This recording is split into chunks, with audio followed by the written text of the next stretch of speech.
जैसा कि मैंने आप सभी से वादा किया था कि मैं आप सभी के लिए नेक्स्ट वीडियो के अंदर आपकी जो भी सब्जेक्टली जो एनसीईआरटी की जो क्वेश्चंस हैं उनको मैं डाउट सॉल्व करूंगी। तो यहाँ पे मैंने आपके लिए जितनी भी एनसीईआरटी से बेस्ड जितनी भी क्वेश्चंस वहाँ पे बताई गई हैं उन क्वेश्चंस को लेके आई हूँ और इसमें हम डिस्कस करेंगे ऑल एबव द जो हमारा चैप्टर था, पूरे चैप्टर फर्स्ट को। क्लास 9th की हम लोग पढ़ रहे हैं। आपको पता है कि हम लोग पढ़ रहे हैं क्लास 9th की फर्स्ट चैप्टर जिसका नाम है फंडामेंटल यूनिट ऑफ लाइफ। और फंडामेंटल यूनिट ऑफ लाइफ के लगभग सारे पॉइंट्स, जितने लगभग क्या सारे पॉइंट्स में हम लोग ऑलरेडी क्लियर कर चुके हैं, जिसके जो आपको यहाँ के चैनल के प्लेलिस्ट में मिल जाएगा। साथ ही साथ अगर बात करें कि हम आज क्या क्या वीडियो के अंदर आज क्या देखने वाले हैं, तो आज पूरे जितने भी वीडियोस अभी तक मैंने अपलोड किए हैं क्लास 9th के लिए, उन सभी वीडियोस के निचोड़ यानी कि जो क्वेश्चन जो एग्ज़ाम बेस से बहुत ज़रूरी क्वेश्चंस हैं, मैं उनके बारे में आज पूरे इस वीडियो के अंदर डिस्कस करूंगी। और आप देख सकते हो कि ये जो आपके पेज पे आ रहा है, ये एनसीईआरटी की जो क्वेश्चंस हैं वो सबसे पहले मैंने इसको उठा के यहाँ पे आपको दिखाया है। ये सारे क्वेश्चंस हैं कि इसको बारी बारी से हम डिस्कस करेंगे आज की वीडियो में। तो मैं निधिराज आप सभी का स्वागत करती हूँ आपके अपने चैनल IQ स्टार्टअप में। तो अगर आप चैनल पे नए हैं तो सबसे पहले फटाफट चैनल को सब्सक्राइब कर लें तथा साथ ही साथ बेल आइकन को भी दबा लें ताकि आपको हर वीडियो की नोटिफिकेशन लगातार मिलती रहे। साथ ही साथ आप हमें फेसबुक पेज पे और इंस्टाग्राम पे भी आप हमें फॉलो कर सकते हैं। फेसबुक पेज पे आपको रोज़ नए क्वेश्चंस मिलते हैं, वहाँ से आप अपने नॉलेज लेवल को लगातार दिन प्रतिदिन आप उसको बढ़ा सकते हैं। साथ ही साथ इंस्टाग्राम पे क्या है कि आप वहाँ से कुछ क्वेश्चंस अगर आपके मन में डाउट्स हो तो उन डाउट्स को वहाँ से आप डायरेक्टली पूछ सकते हो और आपको वहाँ से आंसर किया जाएगा। तो दोस्तों ज़्यादा इधर उधर की बातें ना करते हुए हम आते हैं आपके सीधा अपनी वीडियो की ओर। और वीडियो में आज हम पढ़ने वाले हैं examination based questions of class 9th chapter first. NCERT की जितने भी क्वेश्चंस हैं आपको दिख रहे होंगे, ये मैंने सारे क्वेश्चन वहाँ पे आंसर किया है। अब यहाँ पे हम आंसर बेस पे चलते हैं। एक्सरसाइज की जो आंसर है वहाँ पे हम चलते हैं, वहाँ से हम लोग डायरेक्टली 1 by 1 पढ़ेंगे। तो आपका क्वेश्चन नंबर फर्स्ट कहता है कि make a comparison to write down ways in which plant cells are different from animal cell। यानी कि क्वेश्चन हमारा कह रहा है कि एनिमल सेल और प्लांट सेल में क्या क्या अंतर है। तो वो मैंने पहले ही आपको बहुत अच्छे तरीके से वहाँ पे बता रखा है। आई थिंक इसके ऊपर मैंने वीडियो नहीं बनाई है, तो यहाँ पे मैं आपको बता देती हूँ। सिंपली यहाँ पे केवल डिफरेंस की बात की गई है। तो एनिमल सेल में क्या होता है कि एनिमल सेल जनरली स्मॉल होते हैं प्लांट सेल की तुलना में, ठीक है। तो प्लांट सेल एनिमल सेल से बड़ा होता है और एनिमल सेल जो होता है वो प्लांट सेल की तुलना में थोड़ा छोटा होता है। साथ ही साथ सेल वॉल एब्सेंट होता है। ये मैंने जब सेल वॉल आपको बताया था तो वो बताया था कि आउटर मोस्ट लेयर कौन होता है एनिमल सेल के अंदर, वो प्लाज्मा मेम्ब्रेन होता है। लेकिन अगर प्लांट सेल की बात करें तो उसमें सेल वॉल होता है। तो सेल वॉल चूंकि उसमें एब्सेंट होता है इसीलिए ऐसा होता है।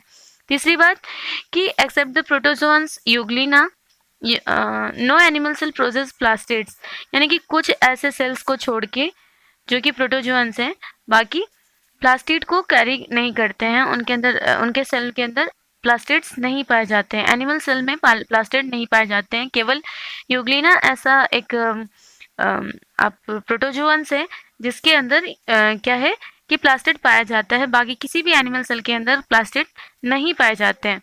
आगे बात की गई है कि vacuoles in animal cell are many small and temporary, यानी कि एनिमल सेल के अंदर ये बहुत छोटे छोटे और बहुत ज़्यादा मात्रा में पाए जाते हैं। साथ ही साथ ये टेम्पररी होते हैं, हमेशा ये रहेंगे नहीं रहेंगे इसका कोई ठीक नहीं होता है। Animal cell have a single highly complex and prominent Golgi apparatus, यानी कि इसके अंदर जो गोल्गी apparatus होता है वो हाईली कॉम्प्लेक्स होता है। किसके अंदर? एनिमल सेल के अंदर। अगर बात करें प्लांट सेल की, एक और दिया है कि animal cell have centrosome and centrioles, यानी कि एनिमल सेल के अंदर सेंट्रोसोम और सेंट्रियोल्स पाए जाते हैं। अब इसके अंदर प्लांट सेल के अंदर देखेंगे तो जैसा कि मैंने पहले ही बताया कि प्लांट सेल जो होंगे लार्ज होंगे किसके अकॉर्डिंग? एनिमल सेल के अकॉर्डिंग। दूसरी बात कि इसमें प्लाज्मा मेम्ब्रेन भी होगा और साथ ही साथ सेल वॉल भी होगा जो कि प्लाज्मा मेम्ब्रेन को सराउंड करता है। तीसरी बात कि प्लास्टिड प्रेजेंट होते हैं। हर एक प्लांट सेल के अंदर प्लास्टिड जो होंगे प्रेजेंट होंगे। वहाँ केवल यूग्लिना के अंदर था, यहाँ हर जगह होगा। आगे कहते हैं कि most mature plant cell have a permanent and large central sap vacuoles, यानी कि वैक्यूल्स जो होते हैं उसके बड़े बड़े होते हैं। पहले आपके वैक्यूल्स वाले वीडियो के अंदर मैंने ये बता रखा है।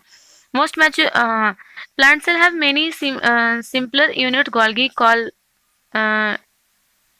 डिक्टियोसोम, यानी कि प्लांट सेल के अंदर कुछ सिंपल यूनिट्स पाए जाते हैं जो गोल्गी एपरेटस के जैसे वहाँ पे कॉम्प्लेक्स था, यहाँ पे गोल्गी एपरेटस जो होता है वो सिंपलर फॉर्म में होता है, सिंपलर यूनिट में पाया जाता है, जिसको हम डिक्टियोसोम के नाम से जानते हैं।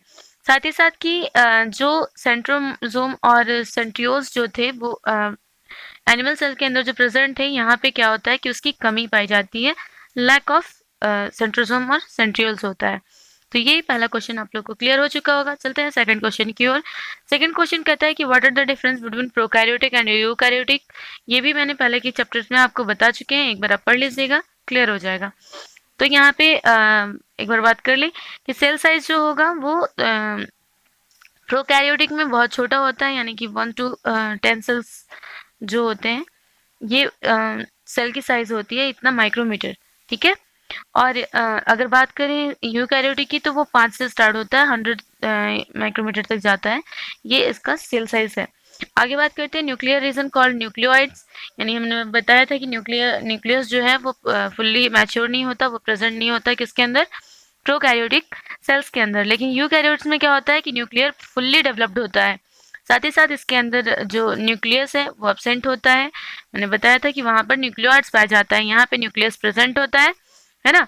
साथ ही साथ वो only a single chromosome is present, यानी कि अगर प्रोकैरियोटिक की बात करें तो वहाँ पे सिंगल क्रोमोसोम प्रेजेंट होते हैं, जबकि जो यूकैरियोटिक सेल्स हैं इनके अंदर सिंगल नहीं बल्कि इसमें बहुत सारे क्रोमोसोम्स जो होते हैं वो प्रेजेंट होते हैं। More than 1 chromosome is present, किसी में 1 भी हो सकता है, 2 भी हो सकता है, ज़्यादा भी हो सकते हैं, ठीक है। जैसे हमारे ह्यूमन बॉडी में कितने पाए जाते हैं, 46 पाए जाते हैं, तो हम क्या है, यूकैरियोटिक है, ठीक है। आगे बात की गई है membrane bound cell organelles are present, prokaryotic में एब्सेंट होता है और इसमें प्रेजेंट होता है, सिंपल सी बात है। मैंने बताया था कि सेल मेम्ब्रेन जो सेल ऑर्गेनेल्स के जो मेम्ब्रेन होते हैं वो वहाँ पे प्रेजेंट नहीं होते हैं, किसके अंदर, प्रोकैरियोट के अंदर। लेकिन यूकैरियोटिक में ये सेल मेम्ब्रेन सॉरी ऑर्गेनेल्स जो हैं वो भी मेम्ब्रेन से घिरे होते हैं। आगे कहता है न्यूक्लियस प्रेजेंट, यहाँ पे सिंपल सी बात है, सिंपल मैंने बता रखा है पहले ही आपको, और भी बाकी चीज़ें नहीं। हाँ, एक और चीज़ बात की गई है इसमें कि सेल डिवीजन जो होता है वो बाय फ्यूजन या फिर बडिंग के थ्रू होता है। ये फ्यूजन क्या होता है, बडिंग क्या होता है, ये 10th क्लास में आपको पढ़ना है, तो ये वहाँ पे हम लोग इसके बारे में पढ़ेंगे। 10th क्लास की अगर वीडियो आप देखना चाहें तो अभी नहीं पढ़ाई हुई है, वो रिप्रोडक्शन वाले चैप्टर में फ्यूजन और बडिंग की बात करेंगे हम। तो यहाँ पे बताया गया कि यहाँ पे सेल जो होता है वो केवल माइटोसिस और मियोटिस टीएक्स सेल डिवीजन के थ्रू यहाँ पे जो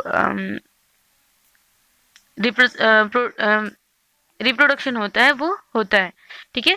तो ये दोनों के बीच में अंतर हो गया। थर्ड क्वेश्चन कहता है कि what would happens if the plasma membrane ruptures और ब्रेक डाउन। अगर इसमें कहता है कि अगर प्लाज्मा मेम्ब्रेन टूट जाए तो क्या होगा, है ना। अगर सेल के अंदर प्लाज्मा मेम्ब्रेन जो है वो मतलब उसमें कुछ कठिनाई आ जाए, प्रॉब्लम आ जाए या फिर वो टूट जाए, तब क्या होगा। तो इसका आंसर होगा क्या कि plasma membrane is selectively permeable membrane of the cell, maintain its homeostasis stasis, contains internal composition of the cell if it rupture from, मतलब हिंदी में मैं आपको समझा देती हूँ, आप एक बार इसको पढ़ लीजिएगा।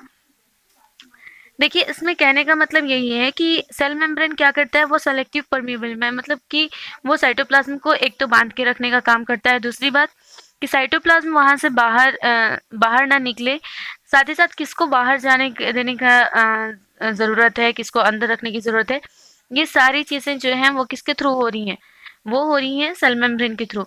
एनिमल सेल के अंदर सेल मेम्ब्रेन ही होता है जो कि प्रोटेक्टिंग लेयर भी है ना। बाहर की चीज़ों से मतलब बाहर के धक्के मुक्के जो भी हैं उनसे बचाने का काम भी सेल मेम्ब्रेन ही करता है। तो अगर ये टूट जाएगा तो क्या होगा कि अंदर इंटरनल जो केमिकल कंपोजिशन है वो आउटसाइड आ जाएंगे, सेल के बाहर आ जाएंगे। दूसरी बात कि सेल जो है वो अपना बेसिक फंक्शन करना बंद कर देगा, है ना। ये चीज़ बताई गई है यहाँ पे कि प्लाज्मा मेम्ब्रेन का सही रहना बेहद ज़रूरी है।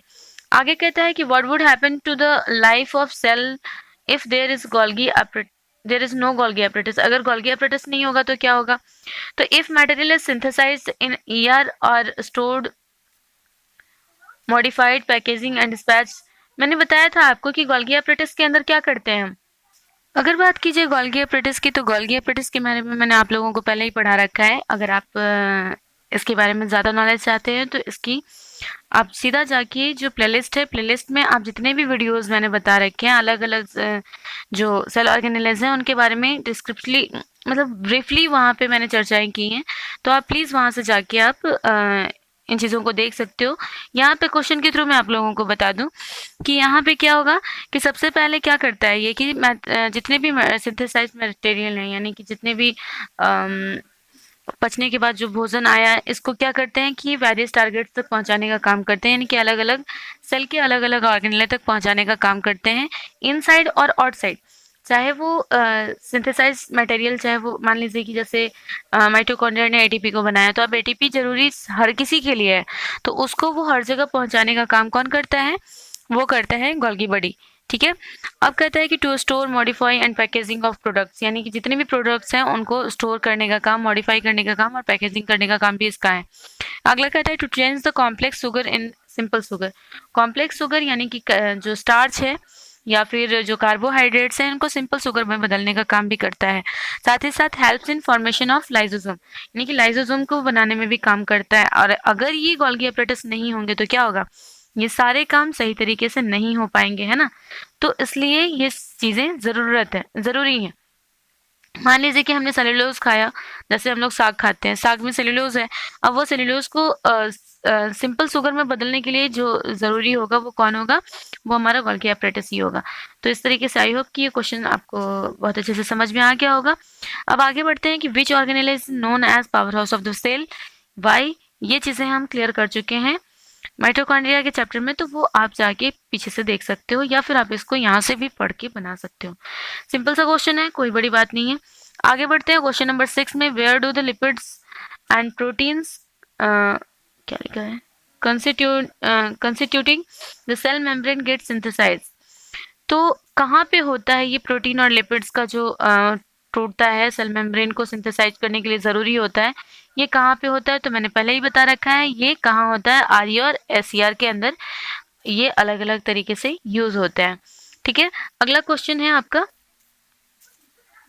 कि amoeba has a flexible how does amoeba obtain his food. तो एंडोसाइटोसिस की जो मेथड है वो मैंने ऑलरेडी पहले बहुत अच्छी तरीके से बता रखी है आपको कि किसकी मदद से करते हैं। ये अपने स्यूडोपोडिया की मदद से करते हैं, जो कि वो सेल मेम्ब्रेन होता है उसका, है ना, और उसी से इनगल्फ करते हैं फूड को। किस तरीके से करते हैं? एंडोसाइटोसिस की विधि जो है पूरी अच्छे से हमने आपको समझा रखी है, तो वो वहाँ से भी आप देख सकते हो प्रीवियस क्वेश्चन से। ठीक है। 8th क्वेश्चन कहता है कि व्हाट इज ऑस्मोसिस। ऑस्मोसिस वाली वीडियो मैंने कल ही डाली है, तो उसको भी आप पढ़ सकते हो, तो यहाँ से भी आपको आंसर मिल जाएगा। तो आई होप कि ये सारे क्वेश्चंस हम लोग कर लिए हैं, जितने भी क्वेश्चन आपका फर्स्ट में मैंने दिखाया था ये सारे क्वेश्चन हम लोग कर लिए 8 तक। आगे की बात है कि carry out the following osmosis experiments. तो यहाँ पे एक्सपेरिमेंट्स की बात की गई है, तो ये तो कर पाना ये सामने से ही होगा। तो ये सारी चीज़ें जितने भी क्वेश्चंस थे इसके जो कि इसको करवाना ज़रूरी था, तो वो मैंने आपको लिखाया आपको अब तक पहुँचा दिया है। तो आप इन क्वेश्चंस को अपने नोट्स कॉपी में नोट कर सकते हैं। साथ ही साथ इसको पढ़ के आप जो सब्जेक्टिव टाइप को आंसर कैसे करना है वो चीज़ें आप देख सकते हैं। तो इसमें बहुत सारी मेहनत लगी है। आप प्लीज़ अगर वीडियोस आपको लाइक आ रही हैं तो वीडियोस को लाइक करना। साथ ही साथ अगर वीडियो से रिलेटेड कुछ भी कमेंट आप करना चाहते हैं, कुछ भी आप हमें बताना चाहते हैं, हमसे बातचीत करनी चाहती हैं, तो आप कमेंट बॉक्स में हमें कमेंट करना बिल्कुल मत भूलिएगा। तो आज के लिए बस इतना ही। चैनल को सब्सक्राइब करें, वीडियो को लाइक करें। साथ ही साथ अगर आप इसकी PDF चाहते हैं तो आप टेलीग्राम ऐप पे भी जुड़ के वहाँ से इसकी PDF ले सकते हैं। साथ ही साथ इसके डिस्क्रिप्शन बॉक्स में भी आपको इसकी PDF की लिंक जो है वो दी गई है, वहाँ से भी आप डाउनलोड कर सकते हो। ठीक है। तो फेसबुक, ट्विटर, जितने भी चीज़ें मैंने बताई अभी, फेसबुक पे, इंस्टाग्राम पे, हर जगह फॉलो करके आप अपने नॉलेज को बहुत ज़्यादा बढ़ा सकते हैं। तो जुड़े रहिए IQ स्टार्टअप के साथ। मिलते हैं नेक्स्ट वीडियो में। तब तक के लिए stay home, stay safe. Thank you.